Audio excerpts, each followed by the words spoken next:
नमस्कार दोस्तों, अगर कोई व्यक्ति अपने जीवन काल में पहली पत्नी के होते हुए, जीवित होते हुए या बिना उससे तलाक दिए, चाहे पति हो चाहे पत्नी हो, दूसरा विवाह कर लेता है तो that is punishable offence under IPC section 494, that is bigamy द्विविवाह।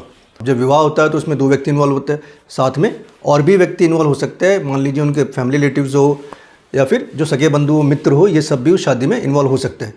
तो अगर बाइगेमी का मुकदमा चलेगा तो वो किसके अगेंस्ट चलेगा? सिर्फ पति या पत्नी के अगेंस्ट जिसने शादी करी है, या फिर उस व्यक्ति के अगेंस्ट भी चलेगा जिसने उस व्यक्ति से शादी की है जिसकी ऑलरेडी पत्नी या पति जीवित थी या उसे तलाक नहीं दिया गया था, और साथ ही जो उनके रिश्तेदार है, रिलेटिव्स है जो शादी में शामिल हुए हैं या जिन्होंने शादी करवाई है, हम कह सकते हैं। तो क्या उनके खिलाफ भी 494 का मुकदमा चलेगा? उन पे भी प्रोसिक्यूशन चलेगा, उन्हें भी कोर्ट में आना पड़ेगा। बात करेंगे कि 494 का ऑफेंस किस पे एप्लीकेबल है और किन पे एप्लीकेबल नहीं होगा। क्या परिवार वालों पे मुकदमा चलेगा या फिर जिस व्यक्ति से शादी हुई है उस पर भी मुकदमा चलेगा? रिसेंटली भी कर्नाटक हाईकोर्ट का जजमेंट है जिसने इसी मुद्दे पे रोशनी डालते हुए बताया है कि 494 का मुकदमा किन लोगों पे चल सकता है। जानकारी समझने के लिए वीडियो अंत तक जरूर देखिए। अगर आप लोग हमारे चैनल पर नए हैं तो please subscribe channel and press the bell icon, ताकि आपको इस तरह की लीगल नॉलेज, लीगल अपडेट्स मिलती रहे।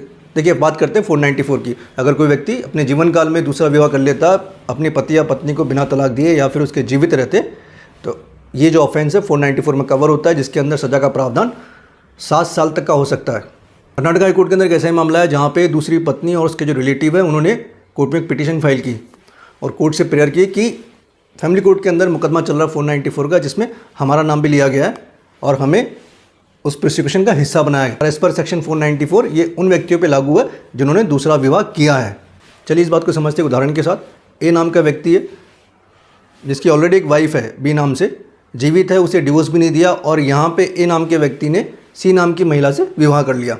तो विवाह के अंदर जो दूसरी पत्नी की फैमिली है जिसको हमने सी नाम दिया है, उनकी फैमिली भी उसमें इन्वॉल्व हुई, उसमें पार्टिसिपेट किया विवाह के अंदर। तो यहाँ पे जो पहली पत्नी थी बी, उसके द्वारा एक केस दायर किया गया अंडर 494, और साथ में उनकी जो सेकंड वाइफ है सी और उनकी जो फैमिली रिलेटिव्स है उनको भी पार्टी बना दिया। इसी प्रोसीडिंग को क्वेश कराने के लिए पिटिशनर जो यहाँ पे सेकंड वाइफ है, उनके रिलेटिव्स हैं, उन्होंने कोर्ट में पिटिशन लगाई। हाईकोर्ट ने साफ साफ कहा कि 494 दूसरे विवाह पे लागू होता है और ये उसी व्यक्ति पे लागू होगा जिसने ये ऑफेंस किया है। मतलब यहाँ पे जो सेकंड वाइफ है या फिर उनके जो रिलेटिव्स है जिन्होंने विवाह में हिस्सा लिया है, उनको 494 के तहत प्रोसिक्यूट नहीं कर सकते, मतलब उन व्यक्तियों पे मुकदमा नहीं चलाया जा सकता। यहाँ पे जस्टिस गोविंद राव ने साफ साफ कहा कि I am of considered opinion that in terms of section 494 IPC is clear from mere reading of the said provision, it is only the husband wife who marries for the second time during the subsistence of an earlier marriage and the lifetime of earlier spouse who can be prosecuted, not the petitioners herein।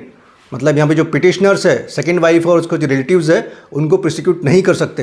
देखिए यहाँ पे जो respondent है first भाई, उन्होंने allegation लगाया कि जो सेकंड वाइफ है जिनसे शादी हुई है और उनके जो रिलेटिव्स है उन पे भी मुकदमा चलाया जाए, क्योंकि उनको ये जानकारी थी कि इनकी शादी हो चुकी है और उसके बावजूद भी इन्होंने शादी की है। लेकिन कोर्ट ने इस बात को मानने से इनकार कर दिया, क्योंकि 494 की परिभाषा साफ साफ कहती है कि जो व्यक्ति इस ऑफेंस पे इन्वॉल्व है, यहाँ सिर्फ पति और पत्नी की बात की गई है, कहीं भी 494 के अंदर रिलेटिव्स की बात नहीं की गई है। तो कोर्ट ने इस सत्य को स्वीकार करने से मना कर दिया, और जो पिटिशनर्स थे जिनके अगेंस्ट लोअर कोर्ट के अंदर मुकदमा चल रहा था, उसे उस प्रोसीडिंग को क्वेश कर दिया। इस केस का टाइटल है थिमप्पा वर्सेस भारती। ये कर्नाटक हाई कोर्ट का लेटेस्ट जजमेंट है 2024 का ही। जजमेंट का लिंक मैंने डिस्क्रिप्शन दिया है, आप वहाँ से इसे डाउनलोड करके पढ़ सकते हैं। अदरवाइज़ आप लोग हमें व्हाट्सएप पे भी संपर्क कर सकते हैं, हम आपको फ्री ऑफ कॉस्ट इसकी कॉपी देंगे। तो उम्मीद करता हूँ दोस्तों जानकारी पसंद आई होगी। जितना हो सके इस जानकारी को शेयर कीजिए, हमारा चैनल सब्सक्राइब करना ना भूलें, ताकि आपको इस तरह की जानकारी मिलती रहे। फिर मिलेंगे नए वीडियो में नए टॉपिक के साथ, तब तक के लिए नमस्कार।